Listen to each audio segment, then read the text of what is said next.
Bonjour, dans cette partie, nous allons nous intéresser à la notion de probabilité. Les probabilités, c'est la branche des mathématiques qui s'intéresse au hasard, et notamment aux différents jeux de hasard, comme par exemple le loto. Quelle est la probabilité que l'on ait de gagner au loto? Vous le savez, elle est très faible. Ou encore aux différents jeux de cartes. Quelle est la probabilité qu'on a de gagner au poker avec telle ou telle main, par exemple? Ou encore au casino. Quelle est la probabilité que l'on a de gagner avec des machines à sous? Plus simplement, si on lance une pièce de monnaie et que l'on regarde le résultat, c'est-à-dire le résultat va être soit pile, soit face, quelle est la probabilité que l'on obtienne pile? Et là, je suis sûr qu'intuitivement, vous avez la réponse. Allez, je vous écoute. Oui, la probabilité qu'on obtienne pile est évidemment une chance sur deux, ou 50%. En un dernier jeu, par exemple, quand on lance un dé, quelle est la probabilité que l'on a d'obtenir un 6 avec un dé? Et oui, vous le savez, la probabilité est d'une chance sur 6. La probabilité exprime la chance qu'a un événement de se réaliser. Ok. Mais d'où viennent ces deux dernières intuitions? Par exemple, sur le lancer de dés, est-ce que le fait de dire que la probabilité est d'une chance sur 6 quand je lance un dé, est-ce que cela signifie que si je lance 6 fois le dé, je vais forcément obtenir un 6? Bah, évidemment non. Et d'ailleurs, je vais vous le prouver dans l'expérience qui va suivre. Alors, comment puis-je savoir si nos intuitions là sont bonnes?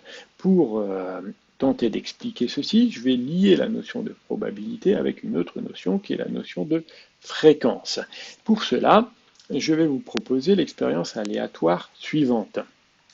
Donc, le but, ici, vous allez voir, ça va être de lancer un dé à 6 faces et de noter le résultat que l'on obtient sur la face du dessus sur un tableau. D'accord? Comme vous pouvez le constater. Cette expérience est appelée une expérience aléatoire. Pourquoi? Parce que je ne connais pas à l'avance le résultat que je vais obtenir quand je vais lancer le dé. Ok. Cette expérience que je suis en train de réaliser, je vais la réaliser 10 fois. Et ensuite, je vais vous présenter un tableau récapitulatif de l'ensemble de ces résultats. Ok, je laisse continuer l'expérience.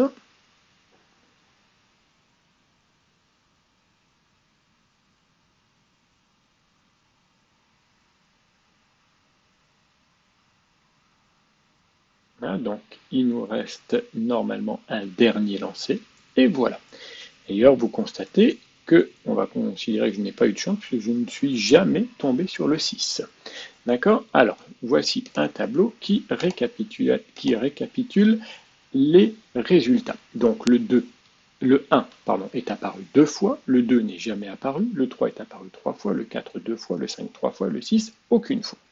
Ok. Je vais maintenant calculer la fréquence d'apparition de chacune de ces faces. Ok. Alors, qu'est-ce que c'est qu'une fréquence? Tout simplement, la fréquence, par exemple, d'apparition de la face 1 va être obtenue en divisant le nombre de fois qu'est apparu le 1 sur le nombre total de lancers. Alors ici, combien de fois a été lancé le dé? En tout, 10 fois.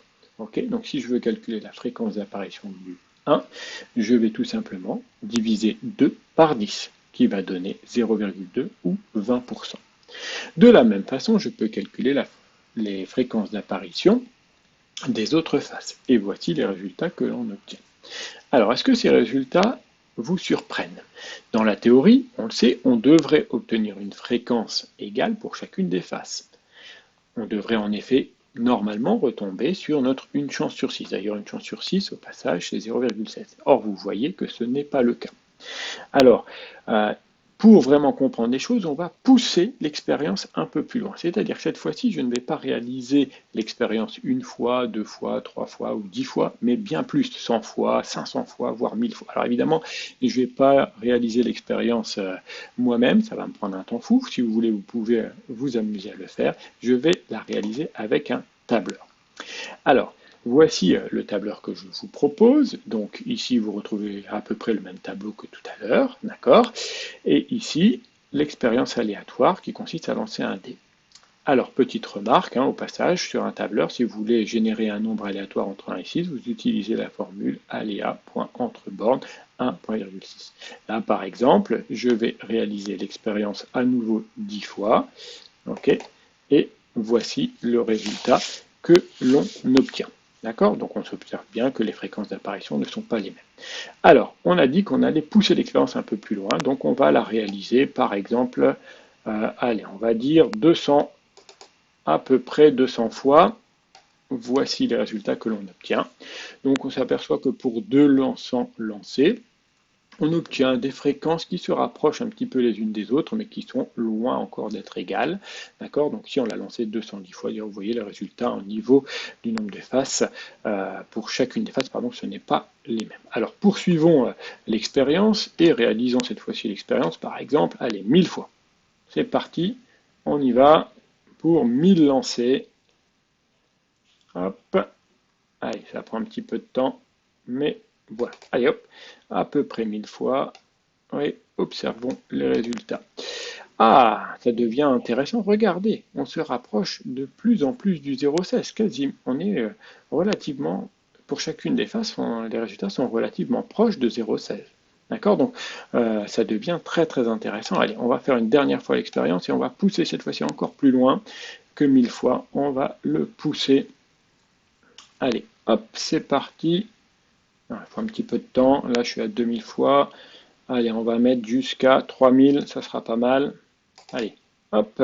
Donc environ 3000 fois. Donc pour être exact ici, nous l'avons réalisé 3245 fois.